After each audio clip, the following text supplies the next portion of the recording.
Now mai haere mai. To celebrate the University of Canterbury's 150th anniversary, the Departments of History is welcoming back and honouring a diversity of our graduates from across the decades. Ko Katie Pickles tōku ingoa, and in these conversations I'm going to ask guests about the memories of their time when they were here as a student, think about and discuss their life since graduating, and all with the sort of overarching theme of history and how history's proved useful. And for those who are studying history at the moment, thinking of studying history today and into the future, what history is about and where it takes us. Our guest tonight is a great pleasure to welcome home Helen Brown. Helen Ngāi Tahu is a senior researcher in the Ngāi Tahu Archive Team at Te Rūnanga o Ngāi Tahu. Helen has extensive experience in galleries, libraries, archives and museums, or the GLAM sector as it often gets called. She in particular has led the Tāngata Ngāi Tahu biographies project that explores tribal history through the lens of biography. But as we'll see, she's got a really wide range of experience and passions for GLAM sector-led, we might say, history.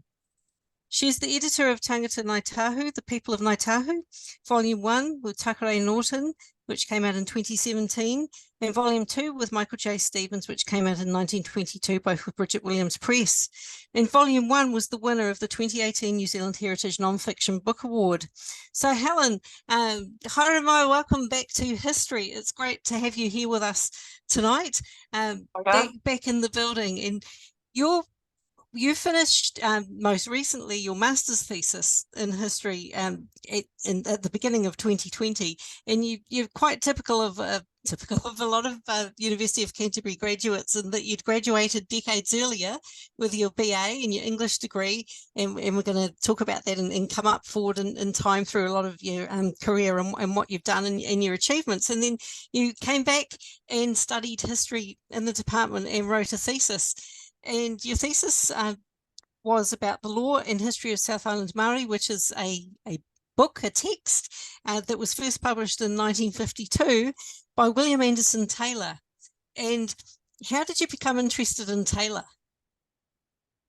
Well, it's a kind of a long story, but I first became aware of his writing in another role. Gosh, it must be in the late 1990s, when I was working at Christchurch City Libraries and was working on Te Kauka Whenua, which was a local Māori history early digital online resource, and came across, he published little pamphlets, a series of them, and newspaper articles and things, but Law and History of the South Island Māori was kind of his, well, it was his major work, published a year after his death.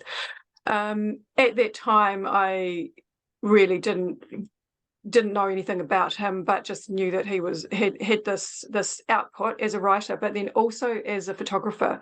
So it was probably a few years after that I was working, doing research for updates to the Christchurch City Council's architectural heritage listings, and yeah, in the Canterbury Museum, they hold Taylor's photographic archive. There used to be a documentary research centre, which sadly no longer exists. But in there, it was just ready access to the collections, right? There's filing cabinets full of copy prints of the photographic collections. And they were divided up thematically. And Taylor's photographs were just all over it. There's thousands and thousands of photographs, and I mean, a lot of them were of buildings, because in this mode I was researching architectural history primarily. So yeah, there were all these images of landscapes, buildings, but also there were a lot of images of people and of Ngāi Tahu people, some whose names I recognised, a lot were unnamed, unidentified. Yeah, so I had this awareness, and then and interest in him. Then I ended up marrying his great nephew. Which was not by design, but, you know, in terms of the Taylor connection, but yeah, that happened, and then it was actually just months after I married Grant that the Mōtātou exhibition, the Ngāi Tahu exhibition at Te Papa, came home to Hokinga Mai to Canterbury Museum, and was in the Robert McDougall Art Gallery. And there was a tipuna room, was what it was known as by everyone. All the photographs and images from the Canterbury Museum collections were on display. So it was a sort of salon style hang with multiple images on the walls. And like, I can't remember, I did work it out in my thesis, the percentage. I'm not great with maths, but it was like more than half of the images in that room, the photographs were taken by Taylor or were part of his collection. So he was kind of a prolific collector of images and taker of images. And it always interested me when I encountered these images from the get-go, that this person had been he'd been on site. I always assumed with Ngāi Tahu people at the time, but that wasn't actually necessarily the case. But he had traversed the Ngāi Tahu Takiwā, particularly more strongly in the Canterbury region, and then had interacted with all of these people. And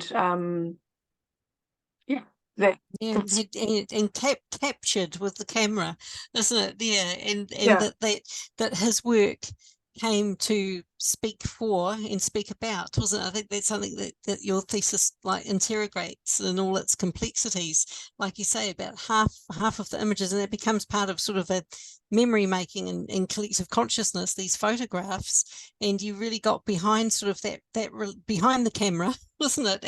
And then also gave agency, I think we say it, to those who were shot with the camera, the subjects, wasn't it, of those, and the tribal members in particular, who, in that whole complex relationship you looked at of informants, friends. So yeah, you looked at the notions of sort of friendliness, wasn't it, and photographic subjects, and yeah, really looked at that in complex ways. Whereas often, isn't it, when people look at a source or a photograph or a text, they take it at face value for the way it is. And I think, yeah. So what I ended up focusing on were there's a series of half a dozen portraits of individuals. It was difficult to actually hone it down to that because there's all these other great photographs. But all of those images are really iconic Ngāi Tahu images. They're quite widely recognised, and that's largely because of this book. And then their sort of proliferation, because they're often the only images or the sort of main image of some of these individuals, and so they kind of take on that status. Yes. But then being able to, just write the stories of those individuals, and then to really interrogate the relationships that Taylor had with them, and work out when they were taken and the context in which they were taken. Like sorry, there's an alarm going off. I'm not sure what's happening in my house. Cooking is what's happening. For example, I was just going to say that, the photographs of Hariata Beaton and Rahira Muriwai Morrison, these two beautiful wahine photographed in, it turns out, in Hariata's garden in Kaikoura, and they're dressed up wearing their traditional garments to be photographed and standing on a sort of Persian carpet. But from Taylor's letters, I was able to just, actually find the specific date and then understand what he was doing. Like, he would actually travel to Kaikoura and camp on Hariata's property, and then go on sort of exploratory trips to photograph aspects of the landscape and different things that he was researching, but had forged relationships, friendships with a number of quite significant players, particularly in that mid-century period. leading up to and just after the first Ngāi Tahu Settlement Act in 1944, and he becomes deeply involved in Ngāi Tahu politics, and is sort of invited in by specific individuals. So by Riki Tamairiki Tairoa of Taumotu, he's given some kind of honorary status as a member of the Rūnanga at Taumotu, and really his research skills are what is sought, because he had access to and he'd been collating information from Department of Lands and Survey records and old newspapers and things, and just had access to a whole lot of information that our people actually didn't necessarily have. So he was the sort of holder of information that our people wanted at the time. Yes. Yeah, I think that's what you do, is you show all those complexities and contexts and bring them together in your work, showing how he came to be interested, his sort of amateur ethnographical sort of status, his photography, isn't it, and that he had the dark room, and then how he was useful. So it's just it's like complexifying and problematizing, we would sort of call it, but really deeply looking at how histories get made and whose histories and who is centered in that way. So that in particular, and we can see how the interest like that you had that came out of years of experience and what you have been doing. Your first job when you graduated from university was doing what? working in a pea factory. The pea factory. Well, it was really the continuation of a summer job. So highly related to my English literature degree, which was really all about reading novels and poetry and writing about them. But I mean, I guess I always had an interest in writing and a proficiency in that regard, and really I didn't think enough about what I wanted to do when I did my degree in English. I just kind of did it, and I didn't do any history in my degree, but kind of had always loved history. I grew up in a family where my dad was an avid researcher of whakapapa, and as children we would travel down south and be interviewing old aunties and people that I didn't know, and visiting different sites and urupa and things like that, and that was just kind of part of my life growing up, right, was this family interest in the family history. So I always had that, and I always loved objects and museums. So all of that was going on, but I didn't find anything in the pea factory really satisfied that. But as I recalled to you the other day, I then around that time I started working, I think it must have been in a voluntary capacity initially, for a place called the Health Alternatives for Women, which was a feminist women's health organisation based in Christchurch. And it was an organisation that had grown out of second wave feminists. And this there was a national network called Sisters Overseas Service, and they were a group of women who facilitated getting funding and making arrangements for women to travel to Australia to get abortions, because it was then illegal. And then that kind of grew into this broader kind of health advocacy work. And so in my role working there, it was coming up to the 21st anniversary. It was 21, like this is this typical thing that suddenly people realize, oh my God, we've missed the 20-year date. But it was 21 years. And I compiled this little history. They had incredible archives, just sort of so rifling through boxes of this material and pulling together this little booklet. But I hadn't really thought about it until the other day, but that was actually probably the first little kind of piece of work that I really did on sort of research and history. And aside from at high school and even primary school, I love projects. I remember writing a project on Mary Kingsley, the English ethnographer, explorer, and sort of drawing some crazy picture of her prodding a hippopotamus with her umbrella. I guess I just always had the sort of curiosity about the past. Simmering there. Health alternatives for women. Then I got a job in Christchurch City Libraries, and that was really when I kind of found my place. And the equipment back then was quite different, if we're thinking of the technology and how you were researching in the library.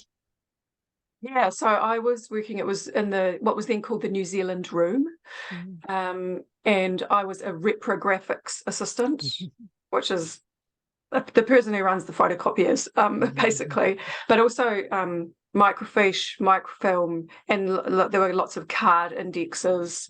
And I mean, actually, all of those resources are still there in Tūranga today, but of course, there's all the digital material as well.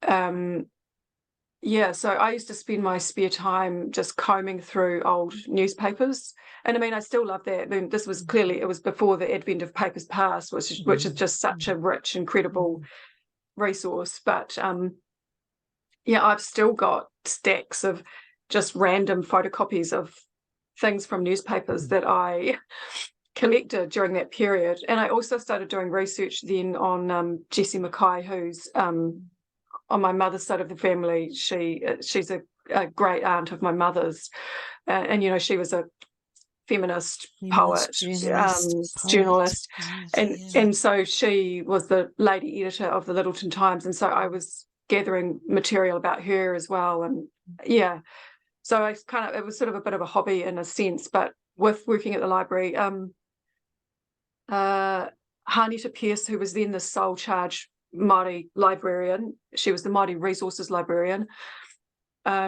she came and basically said to me, "You're Ngāi Tahu, come and work with me," and I became her assistant. And that team now, I think I don't know how many of them there are in the Māori team at Tūranga, but there's a big group, maybe 10 of them, I'm not sure.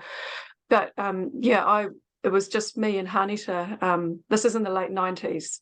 Yes. And that's pretty cool, that expansion of that team over that period, and just the value, I guess, which is put on that kaupapa.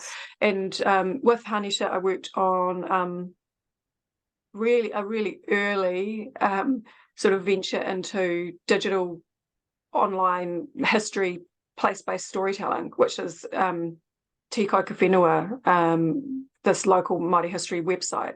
And so that was where I encountered Taylor, was from doing that research.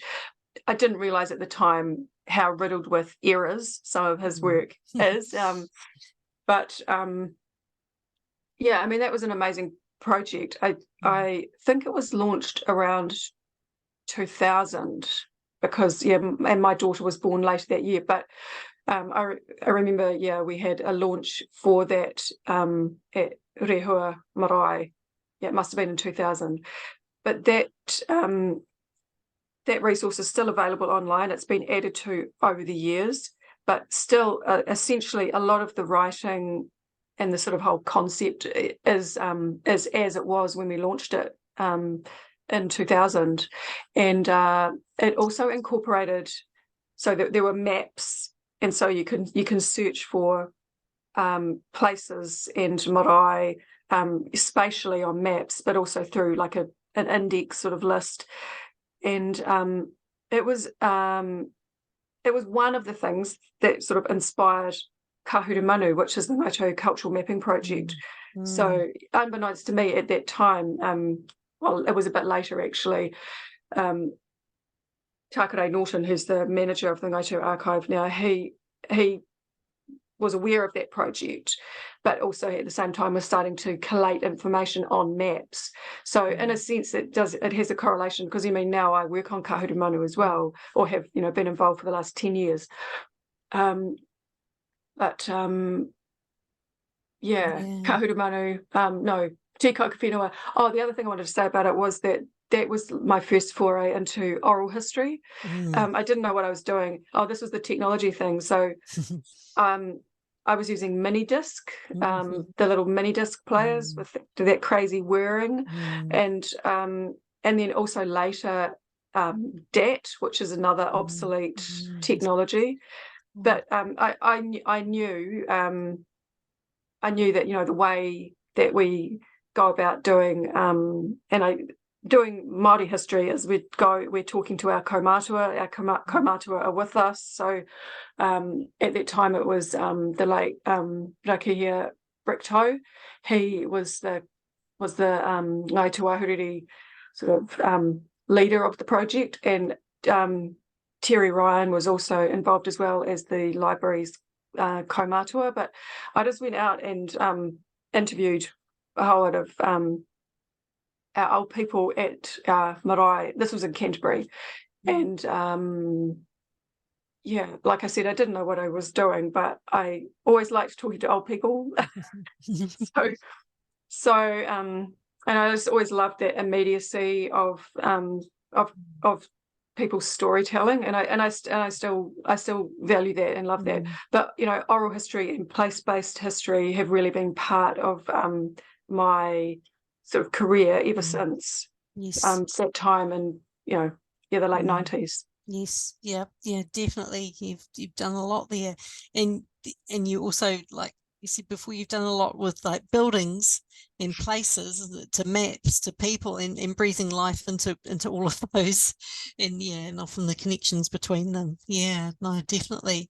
And so in your work, if we think of your work that you're doing now, and because it's quite diverse, isn't it? And in particular, I think that what's been happening with the Ngāi Tahu Archive, because that's really quite groundbreaking, is it not, in the partnership with the Crown? Yeah, well, that's true. So I've been working with the Ngāi Tahu Archive for 10 years, but just to kind of make the connect with, so there's that work I did for the library. Then I worked for a heritage management consultant here in Christchurch, Jenny May, for a number of years. And that was mostly doing research on architectural heritage, those Christchurch City Council heritage listings and conservation plans and other things. But I always had an eye for the social history of buildings, and also the Māori history associated with the sites those buildings were resting upon. I mean, there wasn't a lot of work that I did on Māori buildings per se in that period.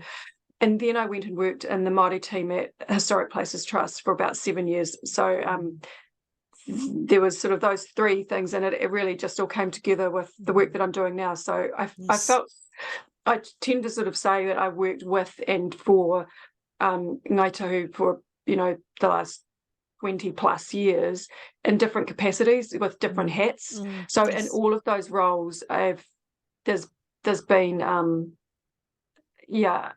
emphasis on Ngāi Tahu history and storytelling. And so with the Ngāi Tahu Archive, the archive itself was actually started in 1977. And it's gone through different sort of phases in its trajectory, but it was in 2012 that it was reinvigorated, and I guess a resource was allocated to it. And Takerei, who I mentioned earlier, he had been working on the precursor to what becomes Kahutu Manu, the cultural mapping project. And so that forms really one of the we now say 3 po within our outputs, which is storytelling, research, storytelling, history sort of stuff. So Kahutu Manu is one of those things, and I continue to work on that. But also Tāngata Ngāi Tahu, which you've mentioned, other publication sort of work, and writing for Te Karaka, the Ngāi Tahu magazine. I'd done that previously. I used to write for Te Karaka from the late 90s. I was writing for Te Karaka. But yeah, and the third aspect, which we've only recently taken into our kind of gambit, is records management for Te Rūnanga. But yeah, all of our projects really the thing that connects them is people, and bringing the people with us. So we work with and for the iwi on everything that we do, and yeah, I can't conceive of working in any other way. But that means that we have a lot of people love our work. There's a lot of buy-in, because we always ensure that we have that. And really the bar was set for how we operate with that first project, Kahuru Manu, because an advisory group was formed of kaumātua and other experts who would guide that project. And likewise with the Ngāi Tahu Archive, when I said it was reinvigorated in 2012, there was an advisory governance sort of group was formed called Te Pai Kōrako, and that's chaired by Tātipini O'Regan, and he continues to be the chair of that body. And you know, we basically work for Te Pai Kōrako and for the wider iwi. But yeah, so there's really these outputs, storytelling kind of stuff, and research, and then there's looking after the archive itself. And then there's this other bit, which is records management, which is really looking at how we bring new material into the archive from the organisational record of the iwi. Yeah. Tātipini, of course, taught in the department for a long time too, and he's always had that vision, I think, hasn't he, of archives and forming archives, and how important they are, which we see in your work, in your thesis, to knowing ourselves, to knowing the past, isn't it? That centrality of archive and all its, and archive is a really broad church in its interpretation, isn't it, and what it means, but it's so important, and that sort of that vision, isn't it, that you have, and that's been growing and developing and changing with the technological times, and very much. So if thinking of the partnership, the record management, and sort of like, and the kind of like thinking of where history is, and how it is collected and made and living, and the whole partnership that is so significant, I think. Is it for 2021, I think, is the agreement, is that right, with Archives New Zealand, and a sort of a cohabiting, a sharing. Sorry, because you'd asked that question first off, but I went away from it. So that's because it's so fascinating. The cohabit, you call it cohabit or co-locate? we say co-locate. So I should go back to, so the archive was formed in 1977. Yes. And the original repository was at the University of Canterbury, at the Macmillan Brown Library. And there's I think 2 or 3 items go in 1977. And then over the subsequent years, there are, a few things go in, but mostly it's the Y27 evidence following the Ngāi Tahu claim, and then records from the Ngāi Tahu Māori Trust Board, and then there's just like a massive gap, and there's different resources put into it from time to time. People are accessing it from time to time or throughout that period, but we really didn't have intellectual control of the collection well, the iwi didn't. And so in the resourcing and development of this new team in 2012, it meant that we could start to regain that control.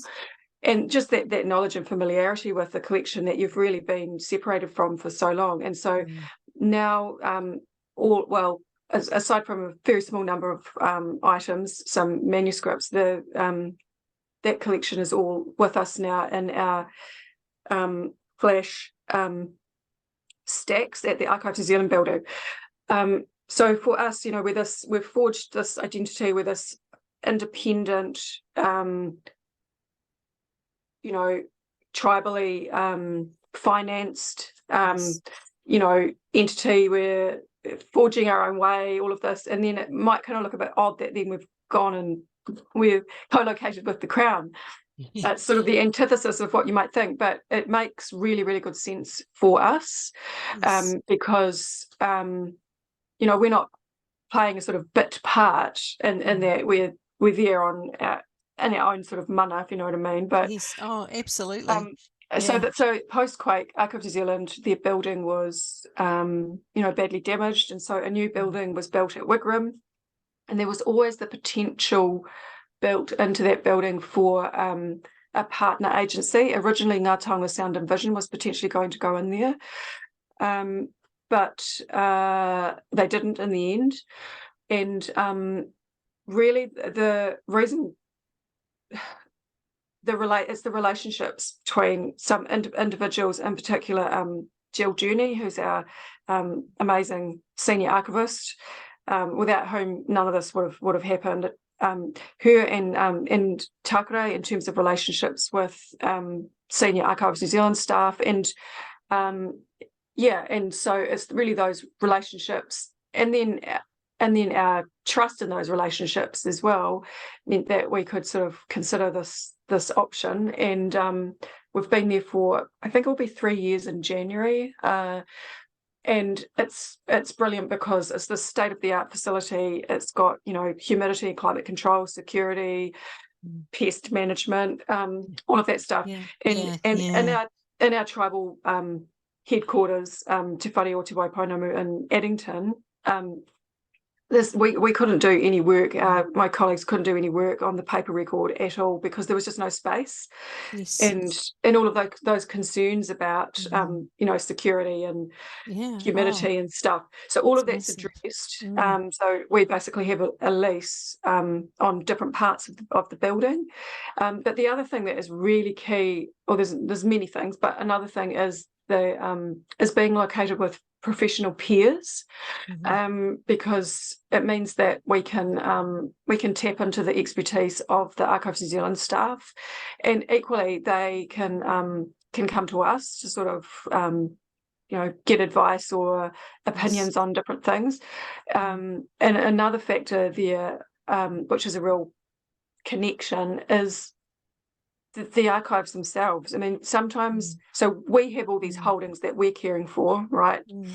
But probably the greater part of the body of, archives of tribal significance are held by other institutions, and a huge amount of materials held by the Crown.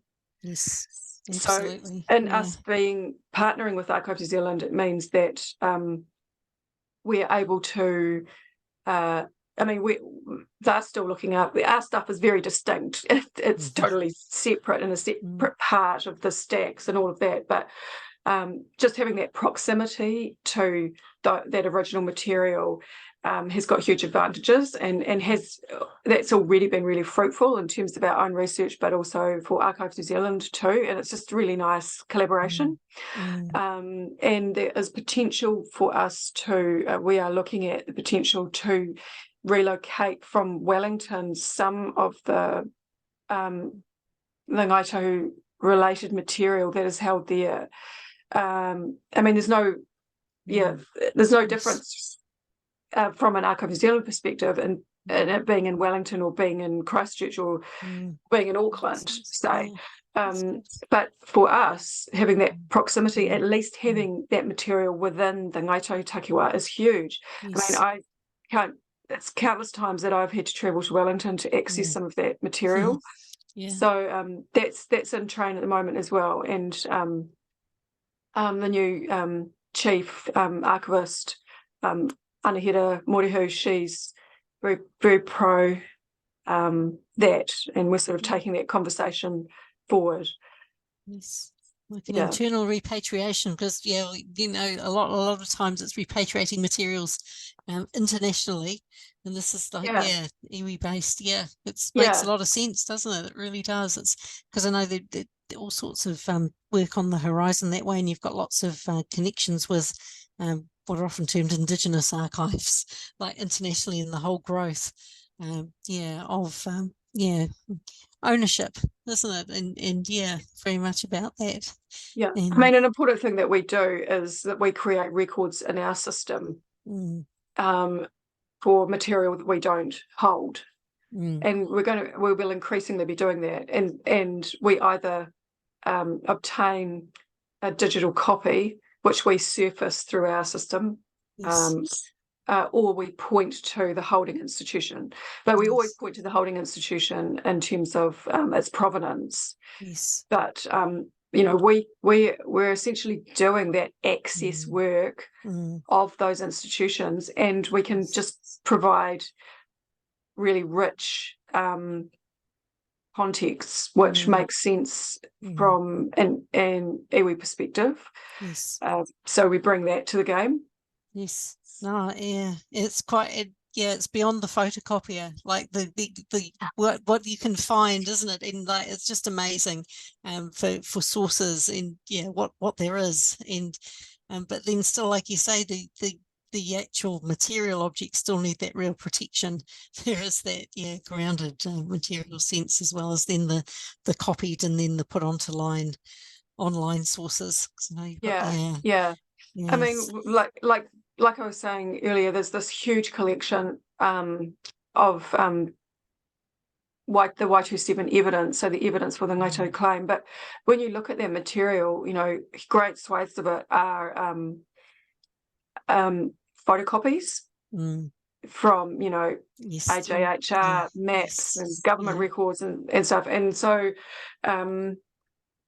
one of the key researchers who was involved with the claim, the late Trevor House, whom we worked closely with, and he's passed away, but he was known as the Weka because of his capacity to go through all these records and things and find this gold, this really key material for those Waitangi Tribunal hearings, right? And I sometimes describe us as the little Weka coming along behind him, because the big Weka, Te Weka Nunui, Trevor, he found all of this stuff, but we're often actually going back into archives and relocating some of those documents that he found in his research, and others as well, but then getting really great digital copies and being able to showcase them on Kariao. So rather than these sort of sketchy photocopies, we can look at a beautiful digital version. It's amazing, isn't it, that just in the time of your career, how much that technology has changed and is carrying on changing. And the horizons, it's improvement, isn't it? It's quite exciting that way, what can be done. It's true. And I mean, most of that digital repatriation work has been domestic, but we've done a little bit overseas, and I'm quite excited at the prospect of that. There's a lot of material in Australia, in the UK,